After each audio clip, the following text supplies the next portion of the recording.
Assalamualaikum warahmatullahi wabarakatuh.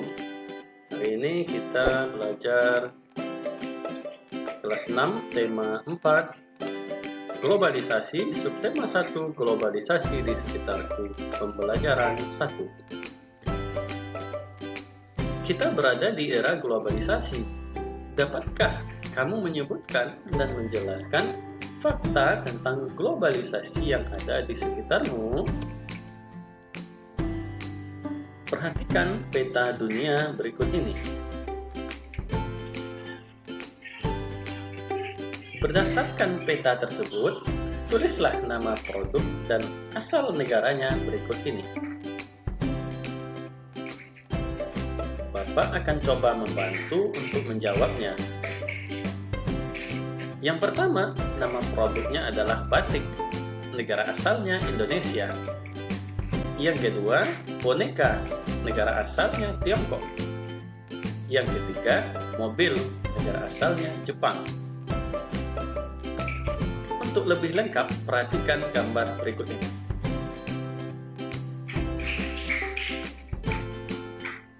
Globalisasi memungkinkan beragam produk dari negara lain dapat kita temui. Kita bisa menemui berbagai makanan dari negara lain seperti pizza, jam tangan, atau boneka dari negara lain. Produk Indonesia juga bisa ditemui di luar negeri, misalkan batik. Perkembangan komunikasi dan transportasi menjadikan barang-barang tersebut mudah ditemui di negara lain. Diskusikan bersama teman-teman tentang beragam hal yang ingin kamu ketahui lebih lanjut tentang globalisasi. Tuliskan pada kolom berikut.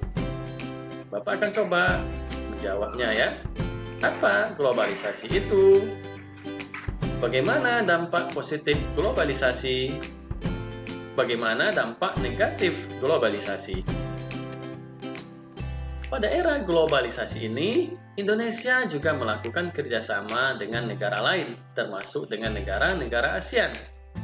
Bagaimana peran Indonesia dalam kerjasama di bidang sosial, budaya, dengan negara-negara ASEAN?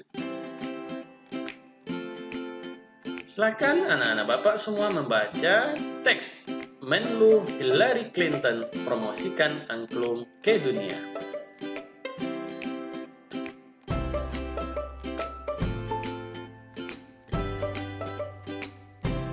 Nah, dari teks tersebut, jawablah pertanyaan berikut. Bapak akan coba memberikan jawabannya. Yang pertama, bagaimana bentuk kerjasama Indonesia dengan negara-negara Asia Tenggara di masa globalisasi ini? Jawabannya, bentuk kerjasama Indonesia dengan negara-negara Asia Tenggara, diantaranya kerjasama pertemuan Menteri Luar Negeri ASEAN. Yang kedua, bagaimana peran Indonesia dalam kerjasama tersebut? Jawabannya, dalam pertemuan tersebut, Indonesia berperan sebagai tuan rumah. Yang ketiga, bagaimana peran angklung dalam acara tersebut? Jawabannya, angklung membantu menciptakan iklim yang kondusif. Para tamu undangan terlihat bahagia dan senang, sehingga pertemuan para menteri luar negeri ASEAN dan berbagai pertemuan bilateral berlangsung sukses. Tugas mandiri, carilah informasi tentang berbagai bentuk kerjasama di bidang sosial dan budaya yang dilakukan oleh Indonesia dengan negara-negara ASEAN. Kamu bisa mencari informasi tersebut di berbagai media, seperti surat kabar, majalah, atau artikel-artikel berita di media elektronik. Nah, sekarang, bentuk kerjasama tersebut, Bapak akan coba jawab. Di bidang sosial, Indonesia mengirimkan bantuan kemanusiaan kepada negara-negara yang dilanda bencana alam atau konflik. Sementara, di bidang budaya, Indonesia turut berperan aktif dalam kegiatan kebudayaan ASEAN. Kita sering mendengar bahwa abad 20 merupakan abad globalisasi. Berbagai peristiwa dari berbagai belahan dunia dapat kita saksikan langsung melalui layar televisi pada jam, menit, atau bahkan detik yang sama. Kita dapat berhubungan dengan sanak saudara, kerabat, atau sahabat yang berada di negara lain. Dengan mudah, kita seakan hidup dalam satu desa yang sangat besar. Silakan anak-anak Bapak semua baca teks menghasilkan energi listrik.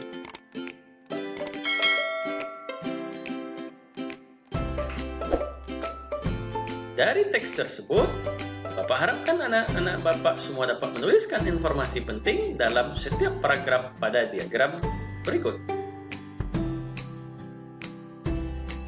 Bapak akan coba jawab.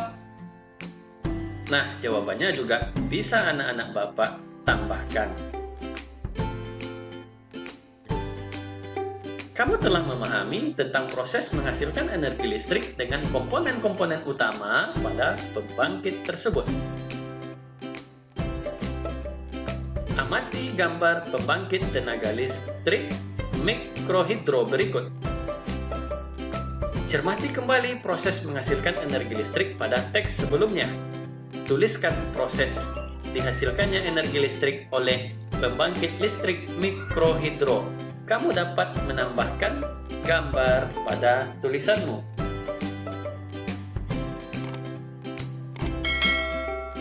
Jawabannya, air sungai yang mengalir dari hulu bukit dengan mengalir dan melewati kincir air. Kemudian energi potensial air menggerakkan turbin atau dinamo. Energi gerak tersebut diubah menjadi energi listrik oleh generator atau dinamo. Sehingga energi listrik dibagikan ke perumahan oleh saluran transmisi. Pada pusat pembangkit dari waduk-waduk besar, energi listrik yang dihasilkan juga sangat besar dan mampu memenuhi kebutuhan listrik warga di banyak wilayah. Apa yang kamu pelajari hari ini? Bagaimana yang sudah kamu pahami dengan baik? Bagian mana yang belum kamu pahami? Apa manfaat pembelajaran ini bagi kehidupanmu? Apa yang ingin kamu ketahui lebih lanjut?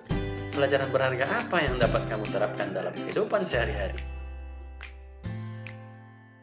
Refleksi ini dapat kamu tulis di buku latihan. Selanjutnya, kerjasama dengan orang tua. Amati benda-benda yang ada di sekitarmu. Pakaian, barang elektronik, peralatan rumah tangga, dan kendaraan. Apakah kamu menemukan produk-produk yang berasal dari lintas negara? Catat temuanmu pada tabel di bawah ini. Bapak akan coba menjawabnya. Silakan jawabannya ditambahkan ya. Yang pertama, jam tangan Rolex.